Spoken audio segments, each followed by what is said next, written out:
டெல்லி, ஹரியானா, ராஜஸ்தான், குஜராத் ஆகிய 4 மாநிலங்கள்லயும் 27 வயது இளைஞனை 48 மணி நேரத்துல குழுக்களை அமைச்சு சுமார் 1400 கிலோமீட்டர் தேடுதல் வேட்டைக்கு பிறகு அதிரடியா கைது பண்ணிருக்காங்க போலீஸ். அந்த இளைஞர் யாரு, எதுக்காக கைது செய்யப்பட்டாருன்றத இன்னைக்கு கொஞ்சம் டீடைலா பாத்துடலாம். Welcome to DFT crime. நான் உங்கள் பிரியா. குஜராத்தை சேர்ந்தவர் தான் 27 வயதான விபுல். தையல் கடையை வச்சு நடத்திட்டு வர விபுலுக்கு அவர் கடையிலேயே டைலரிங் வேலையும் பார்த்துட்டு வந்தாரு. இந்த சூழல்ல தான் ருக்சார் சொல்லப்படுற ஒரு பெண்மணி கூட விபுலுக்கு பழக்கம் ஏற்படுது. அவங்கள முதல்ல ஸ்பா சென்டர்ல தான் சந்திக்கிறாரு. அந்த ஸ்பாவை வச்சு நடத்திட்டு வரது ருக்சார் தான். அந்த ஸ்பா சென்டருக்கு அடிக்கடி விபுல் போறத வழக்கமா வச்சிட்டு இருந்தாரு. அப்படி வாடிக்கையாளரா இருந்த விபுல் ஸ்பா சென்டரை நடத்திட்டு வர ருக்சார் கூட விபுல் நட்பு ரீதியா பழகிட்டு வந்திருக்காங்க. ருக்சாருமே விபுலுக்கு ஒத்துழைப்பு கொடுத்து அவங்களுடைய நட்பை பலப்படுத்திக்கிட்டாங்க. இவங்களுடைய நட்பு நாளடைவிலேயே நெருக்கமா பழகி காதலர்களா மாற ஆரம்பிச்சாங்க. இந்த நெருக்கம் காரணமாவே ருக்சாரும் விபுலும் டெல்லியில இருக்கிற ராஜ்பூரின்னு சொல்லப்படுற இடத்துல ஒரு பிளாட்டையே வாடகைக்கு எடுத்து லிவிங் ரிலேஷன்ஷிப்ல வாழ்ந்துட்டு வந்தாங்க. விபுல் டைலர்ன்றதால அவருடைய சொந்த ஊர் குஜராத். டைலர் கடை அங்க இருக்கிறதால அவருடைய சொந்த ஊருக்கு அடிக்கடிக்கு போயிட்டு வரத வழக்கமா வச்சிருந்திருக்காரு. ருக்சாரும் அவங்க நடத்திட்டு வந்த ஸ்பா சென்டரை முன்னேற்றத்திற்கான வழியை வகுத்துட்டு வந்தாங்க. இப்படியே நாட்களும் வாரங்களும் மாதங்களும் உருண்டோடி கிட்டத்தட்ட 4 வருட காலமா ருக்சாரும் விபுலும் ஒன்னாவே லிவிங் ரிலேஷன்ஷிப்ல வாழ்ந்துட்டு வந்திருக்காங்க. ஆனா ஆரம்பத்துல இருந்தே ருக்சார் தன்னை திருமணம் செஞ்சுக்கும்படி விபுல் கிட்ட அழுத்தம் கொடுத்துக்கிட்டே வந்திருக்காங்க. விபுலும் ருக்சார் கிட்ட தான் திருமணம் செஞ்சுக்கிறதா சொல்லி நாட்களையும் மாதங்களையும் வருடங்களையுமே கடத்தி வந்திருக்காரு. ருக்சார் விபுல் கிட்ட திருமணத்தை பத்தி பேசும் போதெல்லாம் பிரச்சனைகளும் சண்டைகளும் ஏற்பட ஆரம்பிச்சது. அதே நேரத்துல ருக்சார் சொந்தமா ஒரு வீட்டை வாங்கறதுக்கான ஏற்பாடுகளை செய்துட்டு வந்திருக்காங்க. அந்த நேரத்துல அவங்களுக்கு பணம் கொஞ்சம் குறைவா இருந்ததால விபுல் 7 லட்சம் ரூபாய் பணம் கொடுத்து ருக்சாருக்கு உதவி செய்திருக்காரு. அதன் பிறகு வீட்டுடைய மாத தவணையுமே ருக்சார் தான் கட்டிக்கிட்டு வந்திருக்காங்க. இந்த சூழல்ல தான் ருக்சார் தன்னை திருமணம் செஞ்சுக்கிட்டு புதுசா வாங்கின வீட்டுக்கு குடிபெயரணும்னு நினைக்கிறாங்க. இதுக்காக விபுல் கிட்ட அடிக்கடி திருமணத்துக்கு அழுத்தம் கொடுத்துட்டே வராங்க. இதன் காரணமாவே விபுல்க்கும் ருக்சாருக்கும் அடிக்கடி சண்டைகளும் பிரச்சனைகளும் ஏற்பட்டு மன உளைச்சலுக்கு ஆளாகிறாங்க ருக்சார். இந்த விஷயங்கள் எல்லாம் தன்னோட அப்பாவான முகமது அவர்கள் கிட்ட சொல்லி ரொம்பவே வருத்தப்படுறாங்க.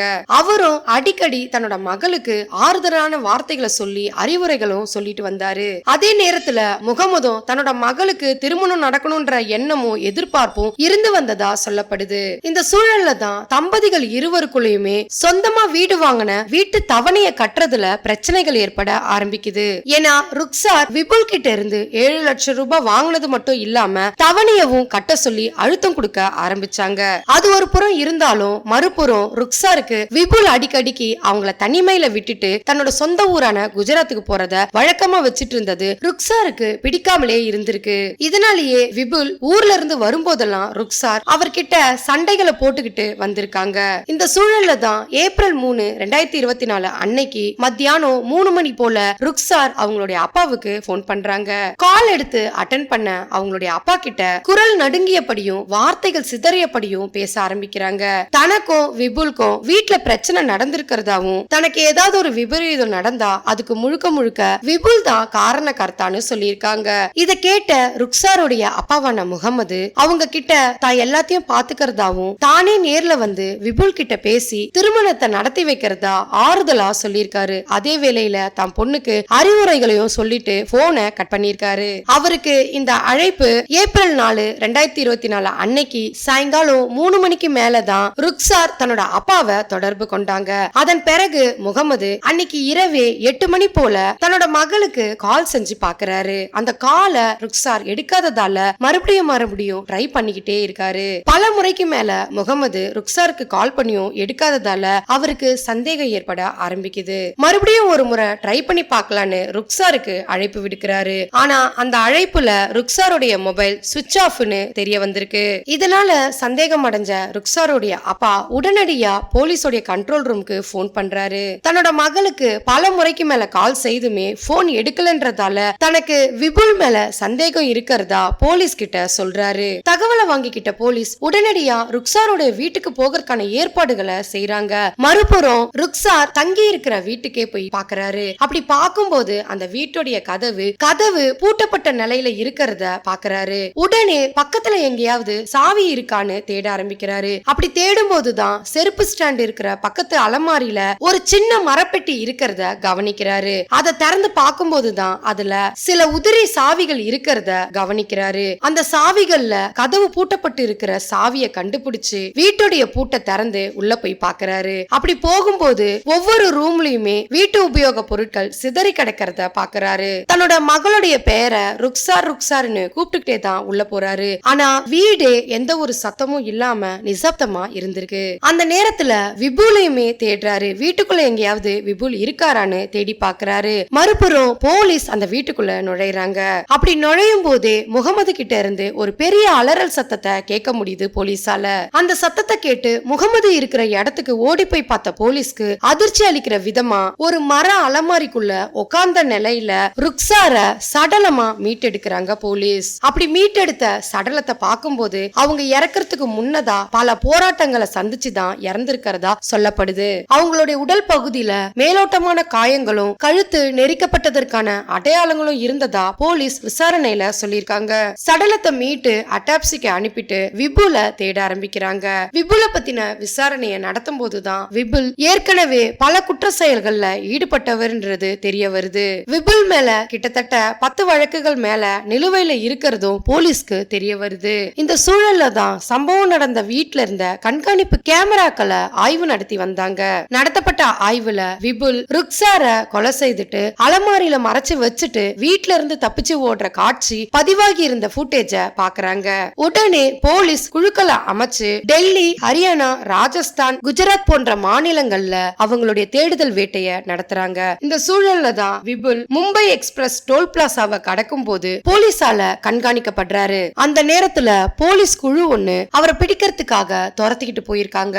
அதை சுதாகரிச்சுக்கிட்ட அவரு உடனடியா அங்கிருந்து தப்பிக்கணும்னு நினைக்கிறாரு. அப்படி ஓடும் போது விபத்து ஏற்பட்டு அதுல காயமடைறாரு. அவரை துரத்திக்கிட்டு போன போலீஸ் அவரை கைது பண்ணி மருத்துவமனைக்கு சிகிச்சைக்காக கூட்டிட்டு போறாங்க. விபுல பிடிக்கிறதுக்காகவே கிட்டத்தட்ட 1400 கிலோமீட்டர் தேடுதல் வேட்டைய நடத்திருக்காங்க. 48 மணி நேரத்துக்கு பிறகு விபுல பிடிச்சு மருத்துவமனைக்கு கூட்டிட்டு வந்த போலீஸ் அங்க அவருக்கு ஏற்பட்ட காயத்துக்கு சிகிச்சைக்காக அட்மிட் பண்ணிருக்காங்க. அந்த நேரத்திலயும் அவர் போலீஸை ஏமாத்திட்டு குஜராத்துக்கு போற ஆம்புலன்ஸ் வண்டியில ஏறி அவர் உட்கார்ந்துட்டு இருந்ததா சொல்லப்படுது. இந்த முறையுமே போலீஸ் விபுல கையும் களவுமா பிடிக்கிறாங்க. சிகிச்சைக்கு பிறகு விபுல் கிட்ட போலீஸ் விசாரணை நடத்த ஆரம்பிக்கிறாங்க.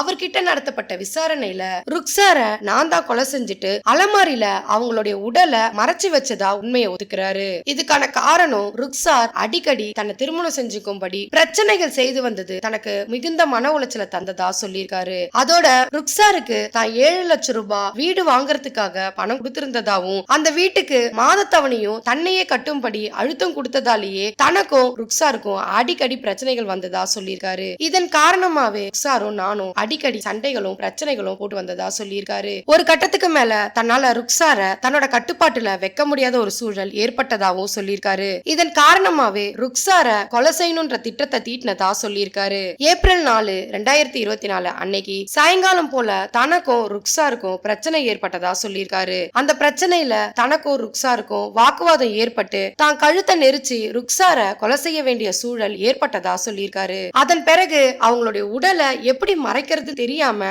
அலமாரியில ஒளிய வச்சுட்டு அங்க இருந்து தப்பிச்சு போனதா வாக்குமூலத்துல சொல்லியிருக்காரு. ருக்சார் கிட்ட வாக்குமூலத்தை வாங்கிக்கிட்ட போலீஸ் இந்த கொலையில வேற யாருக்காவது சம்பந்தம் இருக்கான்ற கோணத்துல விசாரணை நடத்திட்டு வராங்க.